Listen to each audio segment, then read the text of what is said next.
empiezan a producir, lo encontré como andrógenos débiles, que estos se pueden transformar en estrógenos, lo que comentaba, en tejidos periféricos como músculo, hueso y tejido adiposo. Un aumento de la actividad de la aromatasa, que habíamos comentado. Muy bien. Sí, eso es lo que está de información, me parece en cierta manera correcta. Hay otra cosa que no me cuadra. Si estamos hablando de insuficiencias hepáticas, quiere decir que hay un daño, pues, 80-90% de la glándula. ¿Qué tan factible será que sigan consumiendo alcohol una vez de que ya tienen el diagnóstico y de que ya se les prohibió que consuman alcohol? Es decir, aquí será que es durante las primeras etapas donde se da o sea, cuando se empieza a detectar problemas hepáticos, que se les prohíbe a los pacientes consumir alcohol y luego ya ellos empiezan a tomarlo como conciencia, pues, de que sí, ya no hay que ingerirlo? ¿O qué está ocurriendo? ¿Qué otra cosa encontraron? ¿Qué otra explicación encontraron para estos cambios endocrinos? Profe, de lo de la ginecomastia, no, no, sí, había visto que, no sé si decía que que un medicamento lo agravaba, que era un antidiurético, o que eso lo producía.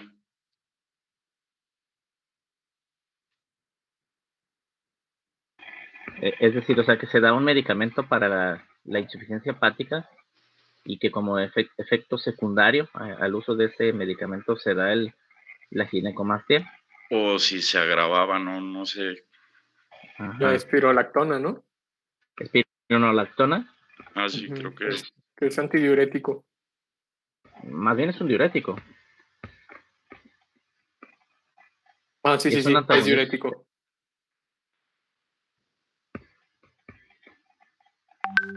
Y de hecho, si revisamos, ¿por qué dar un antagonista de la aldosterona?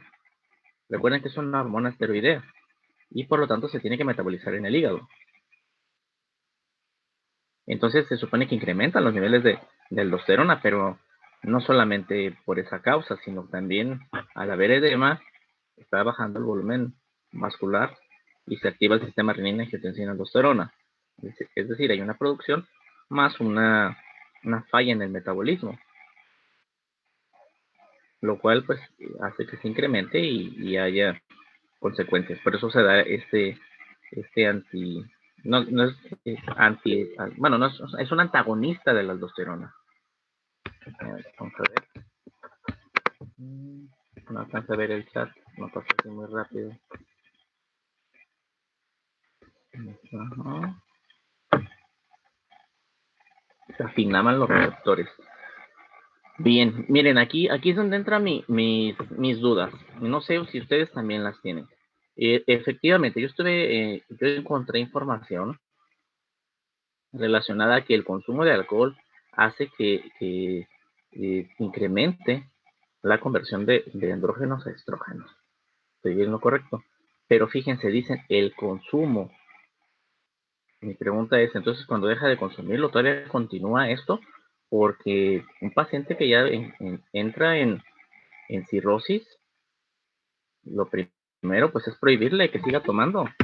Número uno, o se va a seguir, ¿cómo se llama?, deteriorando su salud. Estoy de acuerdo, hay gente terca y lo sigue haciendo, ¿no? De algo me voy a morir. Pero muchos pacientes no consumen ya el alcohol y mi pregunta es, persisten los efectos por el alcoholismo o en efecto lo que se trata aquí es un problema hepático donde no hay una conversión, no hay un metabolismo de hormonas esteroideas y por lo tanto en mujeres incrementa el estrógeno o qué tal en hombres incrementan los andrógenos pero luego hay una conversión periférica de andrógeno a estrógeno y esto lo eleva y sería responsable de ginecomastia, de alteraciones de libido, bueno, lo que estuvimos hablando ayer. Sin embargo, vámonos al lado femenino. Incrementan los estrógenos y en efecto vamos a tener alteraciones de libido. Pero la menstruación, ¿por qué amenorrea? Es decir, no estamos hablando en términos absolutos, no es de estoy bien ahora y mañana ya no, sino que hay una evolución. A mí me suena que primero debe de haber hemorragias uterinas disfuncionales por efecto de tanto estrógeno estimulando al endometrio. Y ahí es donde me da medio confusión, me provoca confusión. ¿Cuál será la verdadera causa? Ahora, la vez pasada, en 3 sesiones, hace 2 sesiones, Gerardo comentó algo del vómito. ¿Está Gerardo? ¿No está con nosotros Gerardo? No, ha tenido problemas para conectarse. Lo veo que entra y sale. Ahorita no está. Recordemos lo que él nos decía. Dice que los pacientes van perdiendo la capacidad de... ¿cómo se dice? No la capacidad, sino van perdiendo la sensibilidad en el centro del vómito por efecto de los tóxicos que se están acumulando. Y me viene a la mente, bueno, se supone que en el centro del vómito los receptores son receptores de dopamina. ¿Y quién inhibe la producción de prolactina? Es pregunta. La dopamina. Y se supone que, bueno, había unos fármacos y todavía, algunos fármacos como la metoclopramida son antieméticos y su función es antagonizar a los receptores de dopamina. Pero si abusamos de esos fármacos, hay hiperprolactinemia. ¿Buscaron lo de hiperprolactinemia en cirrosis y en insuficiencia hepática?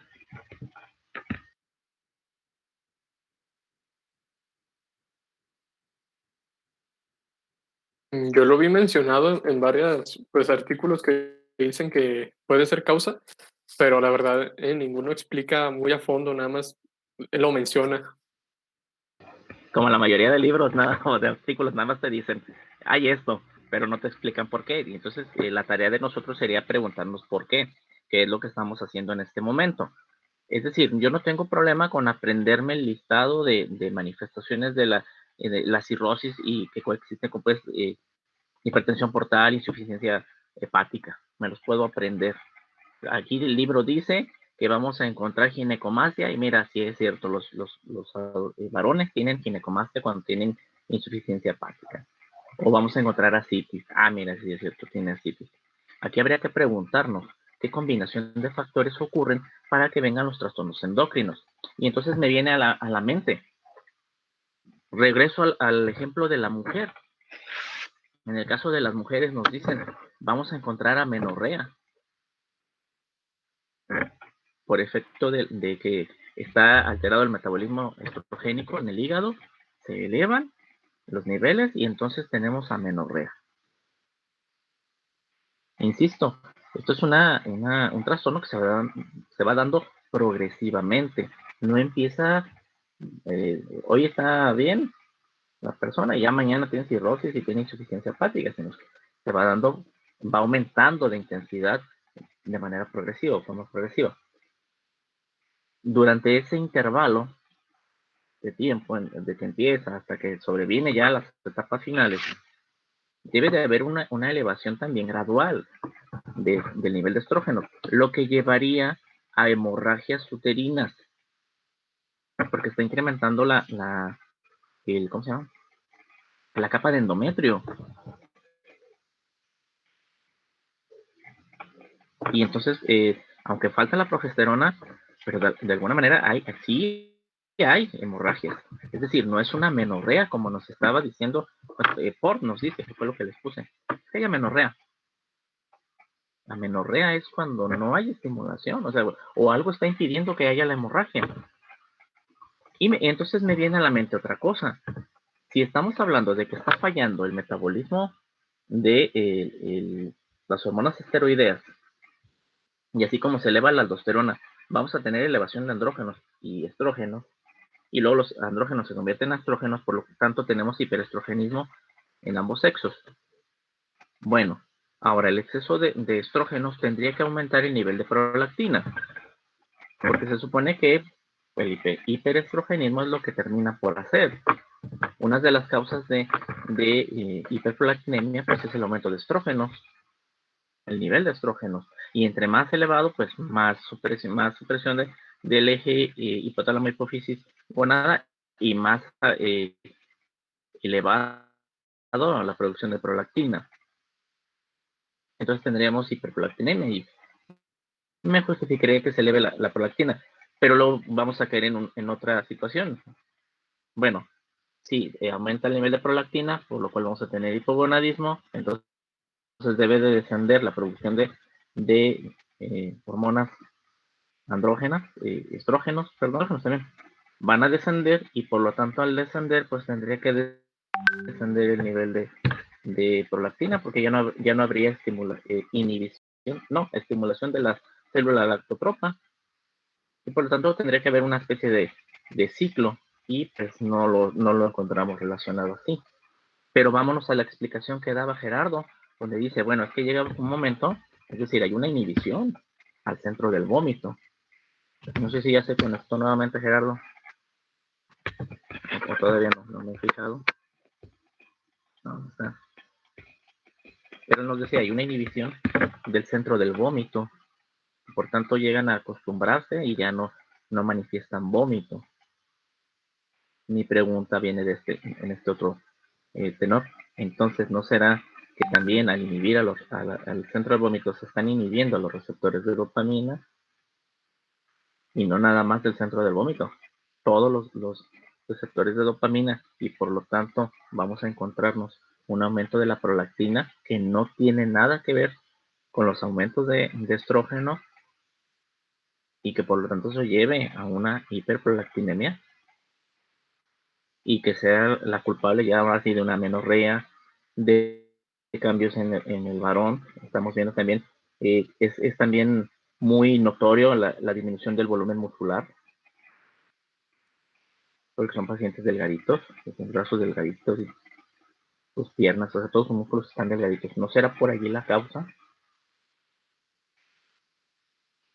Que de hecho estoy de acuerdo con ustedes, no se menciona, no queda muy claro, no lo dejan los autores, no lo explican, simplemente te dicen, ocurre esto, y ya.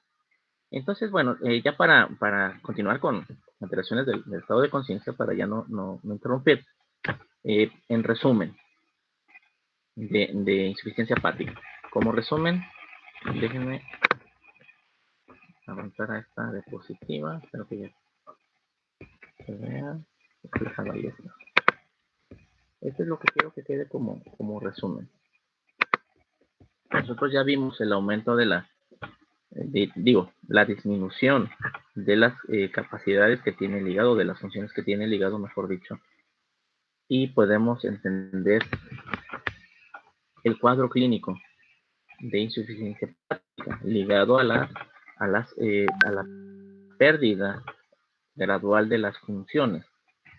Entendemos por qué hacen hipoglucemias, por qué edema, ascitis, por qué pueden tener sangrados y sobre todo las deficiencias vitamínicas, las deficiencias de grasa. También, ¿qué más vamos a quedar como resumen? Bueno, nosotros vimos una serie de manifestaciones y estamos conscientes de que hay un aumento de la hipertensión portal cuando sobreviene la cirrosis y esto va a originar aumento hacia circulaciones colaterales, aumento de la presión, pueden aparecer hemorroides, varices esofágicas, que pueden sangrar, pueden ser erosionadas y de ahí dar la hemorragia.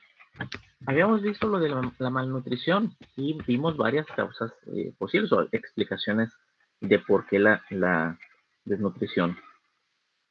Entonces, lo que quiero que quede aquí, me centro en la parte, bueno, no puedo tacharla, pero me centro en la parte endocrina. Es decir, vamos a encontrar varias explicaciones, unas que se contradicen, otras que podemos encontrar ligadas. Pero lo que quiero que quede es esa digamos, curiosidad. El estarme preguntando constantemente, bueno, ¿y por qué? Hago otra pregunta. ¿Por qué dice aquí que aparecen arañas vasculares en la piel?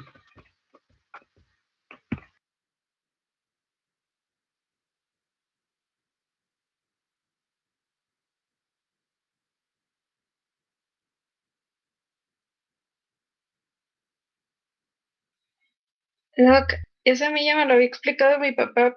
No me acuerdo muy bien y le voy a decir lo que me acuerdo. Es que normalmente ese tipo de manifestación se le conoce como telarañas o algo así. Y creo que eso es por la constante hemorragia esofágica, algo así, me acuerdo.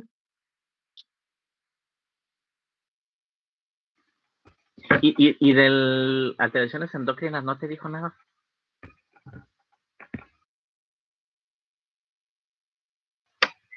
Yo, Mm, para no, ayudarnos. doctor. Pero déjele pregunto. A ver el que ha leído de esto. Fíjese, en cuanto a arañas vasculares también hay diferentes explicaciones. Por un lado, se habla de que hay un producto de la angiotensina-aldosterona que se está elevando y ocurre esta manifestación. Hay otros que dicen, lo que pasa es que en el hígado las sustancias vasodilatadoras no son metabolizadas, por lo tanto incrementa, y eso explicaría el eritema palmar. Aquí está. También, o sea, ¿por qué el eritema en palmas? Porque hay una vasodilatación exagerada. Y hay otros que dicen, no, lo que pasa es que como incrementa el nivel de estrógeno, y los estrógenos son vasodilatadores, pues ocurre. Como Profe, ven, las diferentes explicaciones están... Mande. o sea, no sé si Sí, tengo escucho. pero bueno, a lo mejor ya es algo como más como momentáneo, no sé si se le pueda decir así, pero por ejemplo, yo a veces, no siempre, tomo alcohol y me puedo tomar una copa de vodka así o un whisky y de repente me pongo súper roja, así, roja, roja, mala onda. Y las palmas de las manos, o sea, se me ponen rojas, las cicatrices se me ponen rojas. O sea, y hasta se me ve una división entre el lado de la mano, no sé, de afuera y la palma se me pone súper roja. Entonces, yo siento que es porque estoy como que no estoy metabolizando bien el alcohol. No sé si a lo mejor tenga un poquito que ver eso, pero o es como aquí en este caso de, pues, de estos pacientes ya sea algo como más estacionario, más, o sea, como algo más, ¿cómo se puede decir? Algo más permanente y lo mío es algo como más estacionario. Bueno, lo que pasa es que el alcohol en ciertas cantidades te provoca vasodilatación, con lo cual se justifica, ¿no? Ponerse roja la piel, ciertas partes de la piel. Pero ya en pacientes con cirrosis, tendríamos que considerar, entonces siguen tomando, no entendieron, ¿no? O sea, a pesar de que ya se hizo el diagnóstico, se está empezando un tratamiento, que van a tener descompensaciones, porque o sea, estos pacientes hacen encefalopatías, ¿sí? Y hay que estarlos manejando. Entonces, y bueno, ya una vez que hay encefalopatía, pues ya te habla de que es una insuficiencia hepática como ya establecida. Y entonces tendrían que dejar el consumo del alcohol, porque de lo contrario, lo que comentaba igual con la conversión de andrógenos a estrógenos, pues quiere decir que el paciente sigue tomando, ¿no? Y ahí está el alcohol, entonces cuando va a la consulta va a ir a quedar contento, ¿no? Y no es el caso. Entonces, bueno, a lo que voy, hay muchas explicaciones. Queda para nosotros, ya, o sea, vamos a considerar que cada vez que veamos algo así, ya estamos terminando el curso, entonces yo quiero que quede esa inquietud. Cada vez que haya una referencia a lo que digan, en esta alteración ocurre esto, pero no hay una explicación satisfactoria o la explicación queda corta, que quede en nosotros la inquietud de buscar por qué y contrastar todo lo que se dice y luego llegar a una conclusión nosotros. ¿Yo qué concluí de la ginecomastia y de las alteraciones endocrinas? Yo concluyo que hay una combinación de factores. Es decir, vamos a tener, por una parte, una elevación de los niveles de hormonas esteroideas porque hay una baja en su metabolismo, lo cual puede ocasionar liberación de prolactina y además es responsable de las manifestaciones también. Hay una feminización en el hombre, por ejemplo. Pero bueno, esa sería una explicación. Por otra, la prolactina que se está liberando no es metabolizada en el hígado, de hecho no es una hormona esteroidea, pero tiene que ser eliminada vía renal. Entonces, atención, estos pacientes tienen edema, tienen ascitis. ¿No será que hay una baja de irrigación renal, disminución de la fracción que le corresponde al riñón? O sea, baja su riego y por lo tanto estaríamos delante de una especie de falla renal que se va formando también constantemente porque de hecho estos pacientes llegan a hacer un síndrome que se llama hepatorrenal. Hay una falla hepática, pero como no hay riego sanguíneo al riñón, pues falla el riñón. No sé que hay una falla que se está estableciendo e incrementa los niveles de prolactina, por otra parte. Y número 3, regresando a lo que nos dijo Gerardo aquella vez, ¿sí? Que haya una inhibición de la dopamina como tal, de los receptores de dopamina y que por lo tanto la célula lactotropa pues fabrica prolactina y entonces vamos a encontrar datos de hipogonadismo. Para mí hay una combinación de esas tres, ya leyendo varias fuentes, para mí es un concurso de esas tres cosas. No concursos que estén compitiendo, sino al mismo tiempo, está conjunto. Eso es lo que yo concluí. Perdón. Después de revisar varias cosas, yo llego a esa conclusión. Mande. Es que también habías leído del síndrome hepatorrenal, pero entonces sí se puede como considerar como falta de riego.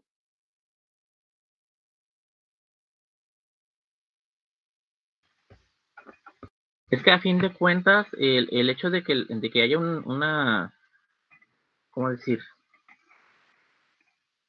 Que el volumen se esté yendo hacia el tercer espacio está originando una hipovolemia. Y recuerden que el riñón es sensible a las hipovolemias. Si le llega menos flujo plasmático, pues va a tener cambios, va a sufrir alteraciones. Y puede llegar un momento en que se dañe por esa isquemia. Es decir, puede haber ratos de insuficiencia renal aguda en tanto se componga el volumen, pero luego puede ser una insuficiencia renal aguda tan severa que llegue a haber daño. Ok. Es que sí me Eso quedó es lo que yo tenía pues, registrado. Para mí, el síndrome hepatorrenal, por lo que he revisado, pues va de la mano precisamente del descenso del volumen vascular. Que llega a haber tanto edema, o sea, se está escapando, baja la presión coloidosmótica, esto genera salida del líquido hacia el espacio, el tercer espacio, estamos hablando del peritoneo, hacia el intersticio en las piernas, en otros tejidos, producto de esta alteración de la presión coloidosmótica, que el riñón no recibe flujo de manera, pues, digamos, continua, porque imagínate estar tome agua para garantizar el volumen, no se puede, ¿no? Imagínate, el paciente va a estar reventando. Entonces, para mí sí hay una disminución del flujo, o sea, concluyo con lo que he leído, concluyo que hay una disminución del flujo que es más o menos constante y que termina por dañar el riñón y ocasionar pues una nefropatía con todos sus requisitos, ¿no? Y aumentar el daño porque ya habrá menos productos tóxicos. O sea, ahora por otro lado se van a acumular productos tóxicos.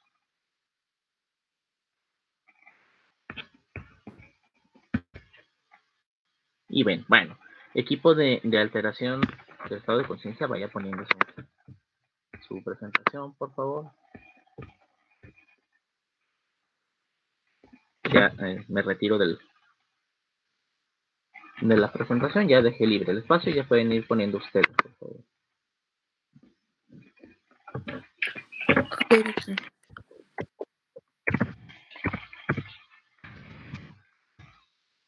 Para los demás, ya está ahí el... Y ahora, ¿por qué somos menos? A ver, cuéntenme, ¿qué saben? No, somos 22. Creo que hay muchos problemas con el internet, Doc. Doc, a Jera se le fue el internet y Yo me no comentó puedo. que no se iba a poder conectar esta clase. ¿Quién? Gerardo, ¿Castellanos? ¿A quién se le fue? Ah, sí, A de Gerardo hecho Castellanos. entró, yo lo vi que entró, pero la ha estado fallando. Sí, sí, Sí, dice que no se lo ha podido alcancé a ver que conectar entró. bien. Ajá. Dile que en cuanto se conecte, si puede, ya que le ponga ahí presente para que quede registrado, no se me vaya a olvidar. Pero sí, yo vi que estaba entrando, entraba y luego lo sacaba. Sí, nada más que dijo que ahorita ya no pudo conseguir la señal de internet y no se va a poder conectar. Bueno, muy bien.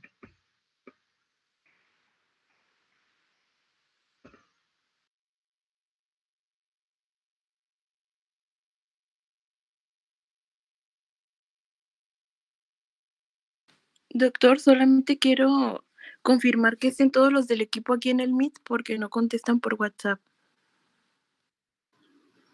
Yo aquí estoy. Ah, ok. ¿Aranza también? Sí, Alma. Ah, y Agus ya pudo entrar porque había comentado que tenía problemas con el internet. No, él no lo tengo aquí revisando. Ahorita que revisé a ver si estaba Jera, no lo vi. No está, y tampoco no. está Sam. Sí, de Sam no sabemos qué pasó, pero se había sentido mal la semana pasada y no sabemos si pues siga mal. Ah, que crees, sí, no me acuerdo haberla visto al inicio. Bueno, pues ustedes. Sí, igual vamos a comenzar. Entonces, pues buenos días compañeros. Nosotros les vamos a hablar del coma, una alteración de la conciencia. En el equipo pues ya los nombré, son Aranza, José, Sam, August y yo, Alma. Vamos a empezar primero comentando la definición de coma. Ahí está un poquito lento. Ok. El coma es una alteración grave del estado de la conciencia por afectación del córtex cerebral y o el sistema reticular ascendente. Esta es una definición. Otra podría ser que el coma es la expresión máxima de la disminución del grado de conciencia, que condiciona una incapacidad de respuesta a estímulos externos y necesidades internas. En el artículo donde saqué esta definición, mencionaba que el coma debe considerarse como un síntoma que acompaña diversas situaciones clínicas y no como una enfermedad como tal. Y bueno, ahora mi compañero José les va a explicar la etiología. Bueno, encontré que, bueno, se puede clasificar en dos, de etiología de coma estructural y de coma metabólico o no estructural. ¿Puedes dar la siguiente, por favor? Y en el estructural, pues vi que de los más comunes es el traumatismo, bueno, por traumatismos. Y estos pueden ser hematomas o lesión accional difusa. Y por alteración vascular, por hemorragias, también puede ser primario y secundario. Primarias como malformaciones arteriovenosas y secundarias, por ejemplo, como leucemias, trombocitopenias y así. ¿Le puedo dar la siguiente? También por tumores, también primarios y secundarios.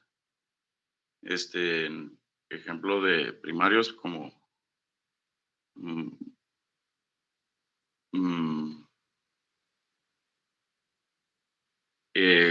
gliomas de la vía óptica, quistes dermoides, y secundarios que son de infiltración meningia, como leucemias o linfomas.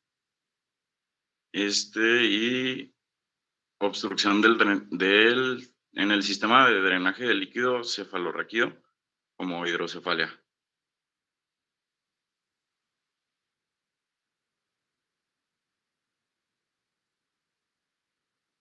Y las metabólicas o no estructurales, pues de alteraciones metabólicas, pues la hipoglucemia,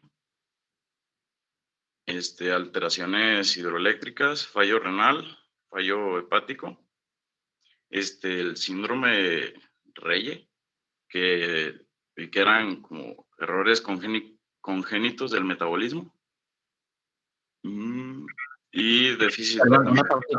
A propósito del síndrome de Reye, no sé, lo van a encontrar que mencionan cuando hay consumo de salicilatos en ciertas enfermedades. Parece que hay una alteración del metabolismo de salicilatos. Los pacientes se les da, en ciertas infecciones, se les da salicilato y pueden presentar este síndrome. Son vómitos y otras cosas. No recuerdo bien, no me viene a la mente, pero a propósito de que comentas que hay un defecto congénito, parece ser que de manera congénita no hay unas enzimas para metabolizar los salicilatos. Adelante. Gracias, profe.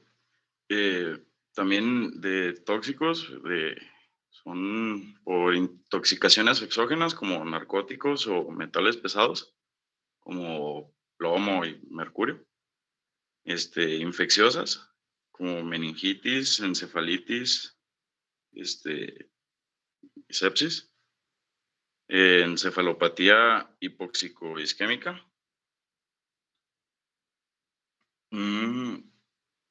También trastornos epilépticos.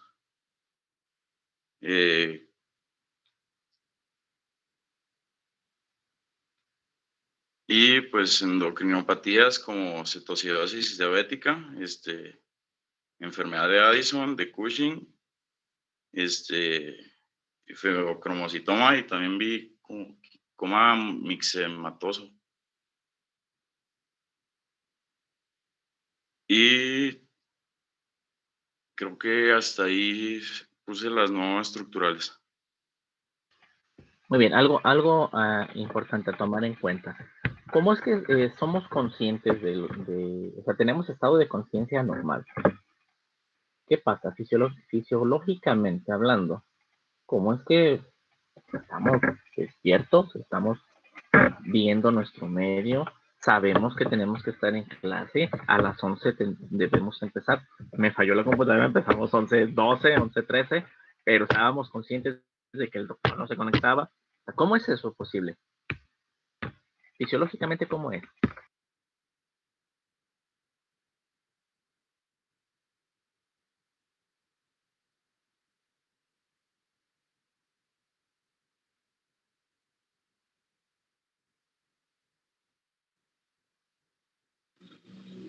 Profe, ¿no será como por la sensación como de la luz que percibimos? O sea, como que ya no es tan temprano ni es tan tarde. Y no sé, la percepción del tiempo y así. Me quedo, bueno, te interrumpo para centrarme en lo que dijiste al principio, la luz. Vamos, ¿cómo es que tu sistema nervioso te dice a ti, o sea, te transmite la información de que por la luz, o sea, por la intensidad de luz, por otras situaciones, sabes que es cerca de cierta hora, que debes de estar en cierta actividad? ¿Cómo es eso posible? Bueno, yo siento que eso más bien es gracias a la memoria, ¿no? A que nos los van enseñando, entonces a eso nos vamos acostumbrando y el cerebro lo va relacionando a cierta hora.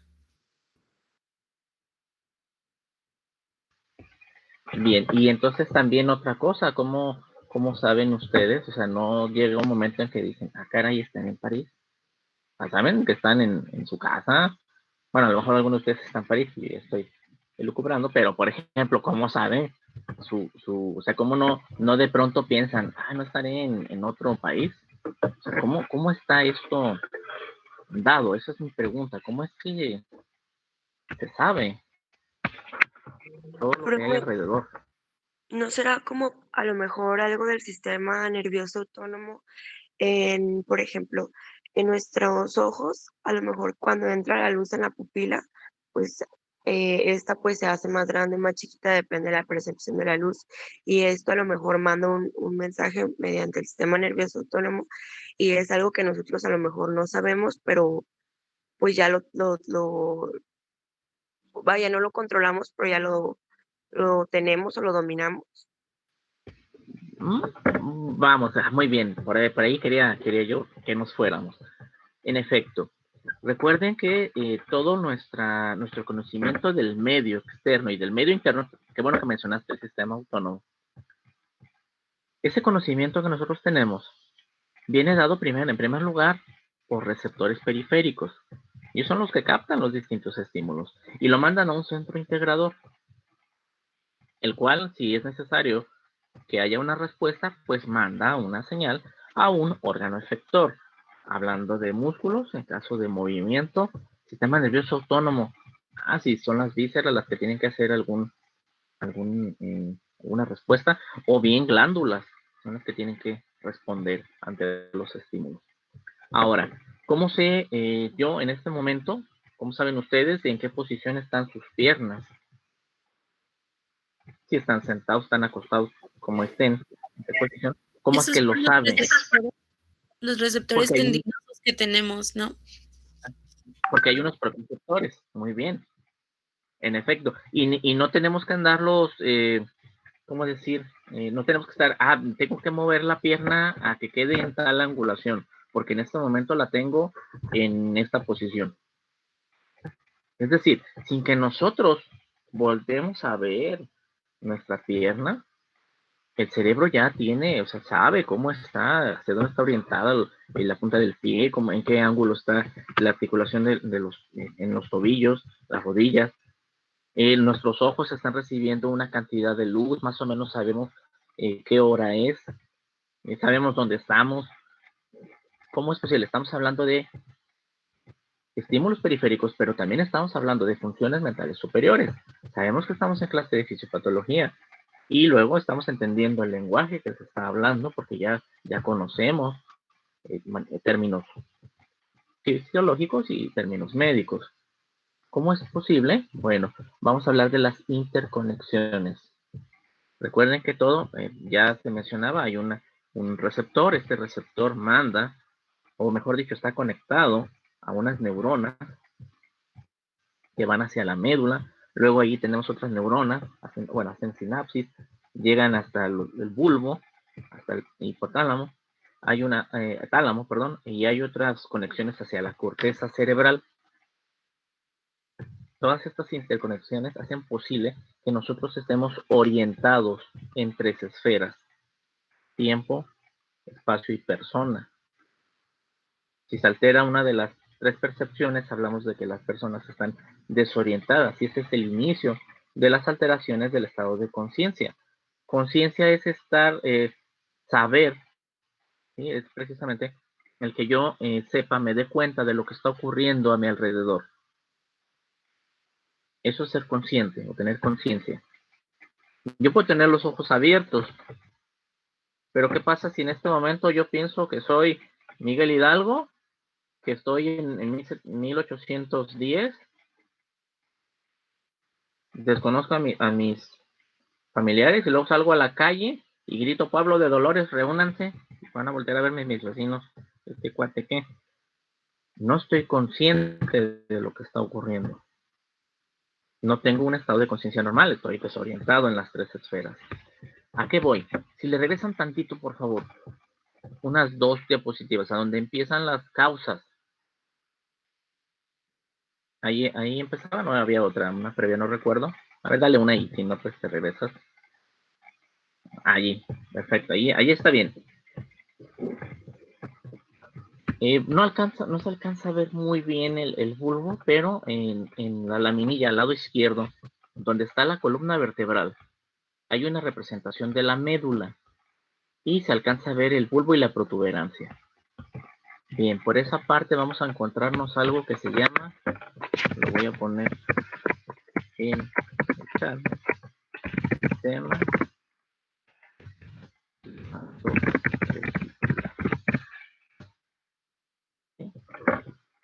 el SAR, sistema activador reticular. Anteriormente le llamaban sistema activador reticular ascendente, ya le quitaron lo de ascendente. ¿Por qué ascendente? Bueno, porque desde el bulbo, la protuberancia, establecía conexiones con el tálamo y de ahí hacia la corteza, toda la corteza cerebral. Por eso se mantenía el estado de conciencia. Esa es la parte que se encarga de que estemos conscientes. Ahora, dentro de las causas, fíjense, nos hablan, puede haber causas estructurales y no estructurales. Bueno, estructurales, si pones esa diapositiva, por favor, de estructurales.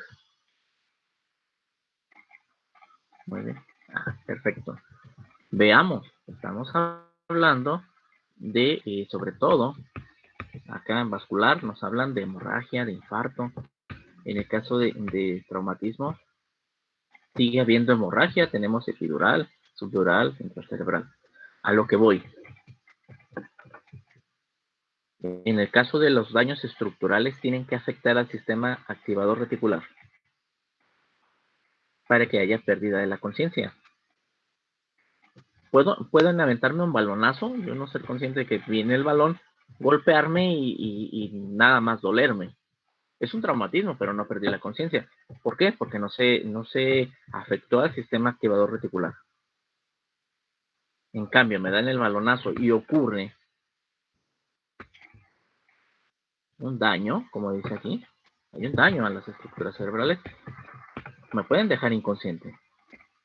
Se dañó el sistema activador reticular. Lo mismo aquí con las hemorragias, con el infarto. Infarto, hablando de infarto cerebral. Puede sobrevenir una isquemia o una hemorragia. Cualquiera de las dos, dañar el parénquima cerebral, dañar la parte del sistema activador reticular y puede sobrevenir la inconsciencia. Ahora, pongan por favor la que sigue, la de no estructurales. Allí. Vean, todo lo que estamos hablando aquí. Dicen, ¿de qué manera daña o afecta la conciencia? Muy sencillo. Hay una afectación de ambos hemisferios cerebrales. Aquí ven, hipoglucemia. Por ejemplo, encefalitis, meningitis, cetocidosis diabética, Addison, enfermedad de Cushing. Es decir, aquí el problema abarca los dos hemisferios. Y ya habíamos visto que el sistema activador reticular ascendente, pues lo que hace es mandar o establecer conexiones con la corteza cerebral. Entonces, ¿a dónde voy? Vamos a tener alteraciones de la conciencia afectando directamente al sistema activador reticular con un daño estructural, o bien puede ser con un daño de origen sistémico, aquí lo están viendo, que afecte ambos hemisferios. Puede haber situaciones donde se afecte solo una parte de un hemisferio y no necesariamente se va a afectar la conciencia. Es decir, tenemos daños focales a ciertas zonas del parénquima cerebral, pero no afectan el estado de conciencia. Para que se afecte, insisto, o se daña el SAR o se afectan ambos hemisferios. Adelante, vamos a manifestaciones.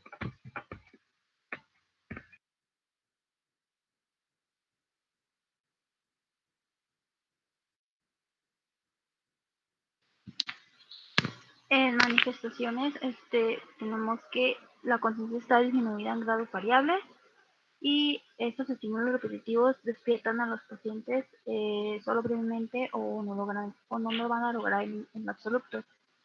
En los niveles de conciencia encontramos que el estar consciente pues es normal. Cuando estás confuso es desorientado, deterioro del pensamiento y de respuesta, delirio, va a haber un desorientado, inquietud, alucinaciones, hundimiento adormecido, adnubilado, disminución del estado de alerta, disminuyen las respuestas psicomotoras, estupor,